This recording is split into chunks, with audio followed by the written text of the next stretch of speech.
দুপুরের নিরামিষ রান্না। ডাঁটা এমন কেন হয়ে যায় বলেন তো? কুটে যদি পানিতে রাখা যায় তাহলে এরকম বাঁকা বাঁকা হয়ে যায়, খুব ভালো লাগে। কেন এরকম হয় এটা আমার এখনও মাথায় ঢুকে না। যাই হোক, আসসালামু আলাইকুম, সবাই কেমন আছেন বন্ধুরা? এই যে আমার আজকে দুপুরে নিরামিষ রান্না। আজকে মাছ মাংস কিছুই রান্না করব না, শর্টকাট রান্না করব, শুধু নিরামিষ খাবো আজকে।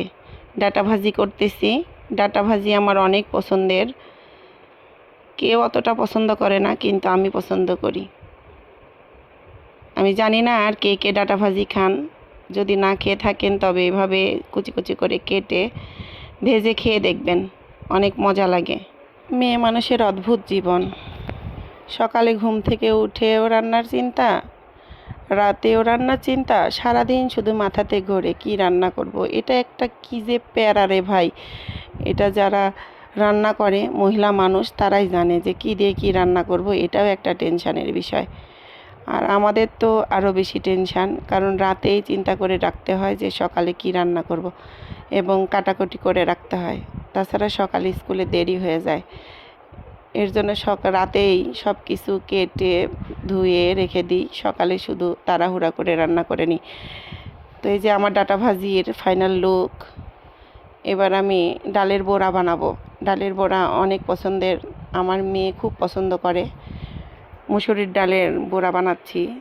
বড়ার সাথে একটু চালের আটাও মিক্সড করেছি যেন একদম মচমচা হয়। এই যে দেখেন কিভাবে ভাজতেছি।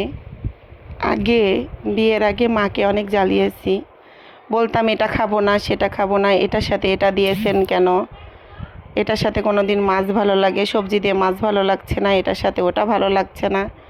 কিন্তু এখন বুঝি, নিজে গৃহিণী হওয়ার পরে এখন বুঝি যে এটা চিন্তা করে বের করাও কঠিন কাজ। আর পরিবারের প্রতিটা সদস্যের পছন্দ আলাদা, সবাইকে একসাথে করে রান্না করে দিয়ে আলাদা আলাদা রান্না করে দিয়ে আসলে গৃহিণীর পক্ষে সম্ভব না। এর জন্য এক এক দিন এক একজনের পছন্দের রান্না করতে হয়। এটা আগে তো বুঝতাম না ভাই। আগে শুধু চিল্লাপাল্লা করতাম, খাইতাম না, রাগ দেখাইতাম মাকে। এখন নিজেই বুঝি যে এটা কত বড় প্যারা, কিসের সাথে কি রান্না করবে। তো যাই হোক, দেখেন আমার বড়া ভাজা হয়ে গেছে। এবার আমি ডালগুলো রান্না করে নিচ্ছি।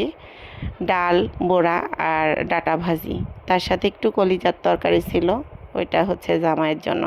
জামাই আবার আমার জমিদার। মাছ তো খাইতেই চায় না, মাংস না হলে তার আমার মুখে রুচি আসে না।